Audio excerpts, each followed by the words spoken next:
Today I'm going to show you how to create a star field and planet using HitFilm Pro. Here we are in the compositing workflow of HitFilm. So you can see right here is our viewer. It has a checkerboard background. That means we have not added anything to our project yet. Here we have the compositing timeline, where we can add different layers to paste one on top of the other, kind of like a scrapbook. So let's add a couple of layers. Let's add a plane. Let's call it the background. Make it black. Hit OK. And now we have a background here. Now let's add a new layer. Make it a plane. We'll call this one the stars.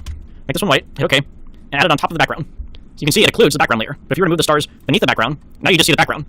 So whatever is on top is seen first. Just like, again, making a scrapbook. Now here we have our timeline, where we can scroll through our movie. Right now we are at 21 seconds. But on here we're at 14 seconds, and so forth. Nothing's happening because we haven't added any animation to our movie. And in fact, we're not going to in this tutorial. So in this tutorial, we will not be making a movie. Let's just keep things at the first frame then. Let's go over to controls. The controls set the property for each layer. Let's move this to somewhere convenient. So you move this area here, and that sticks it beside the viewer. You can do the same thing with the effects panel. The effects panel gives you all the effects that you can add to your layers. So let's click and drag this. We're going to put it next to the sound meters, which will tell you how loud the clip is. But of course, we don't have any sound, so we're not going to be using that. Let's go to effects. You can see that here's a list of folders with all of the effects that we can add to our layers. You can search effects as well. Let's type in atomic particles. So we see an effect here called atomic particle. Let's click and drag that effect, and you can bring it over to the stars layer, drop it there, and you can go up here to controls, go down to the drop-down arrow next to atomic particles, go down to particle placement, number of particles, and you can see that what this effect does is it breaks down this layer, this star layer, into 500 columns and 500 rows, so it creates a grid of particles out of that layer. Let's change this number so we only have 100 columns, so you can see our 100 columns here, and 100 rows, so you can see our 100 rows here. Now you can use the scroll wheel to zoom in, and now you can see the individual particles that this layer is made of. So let's go down, close that, go down to particle appearance here. Now we can set the size of the particle, and this is just how large each particle will appear on the screen.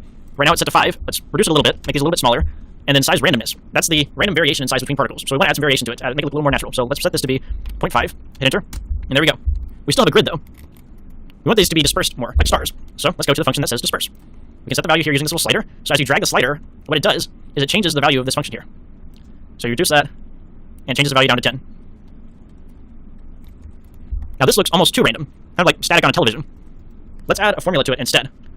Some kind of pattern. Let's go down to fractal here, click the drop-down arrow. What this does is it applies a warp to your particles. So we have displaced strength here. Let's just set that to be, say, 100. And you see, it warps the particles like this. Now let's go down to dispersion strength. And let's set that to be about 100 as well. And what dispersion strength does is that just disperses the particles even more than they were before. Except this time, there's a pattern to it. So it looks a little bit more natural.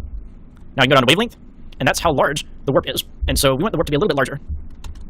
See, that looks a little more natural. You can drag the slider to see the difference. There we go.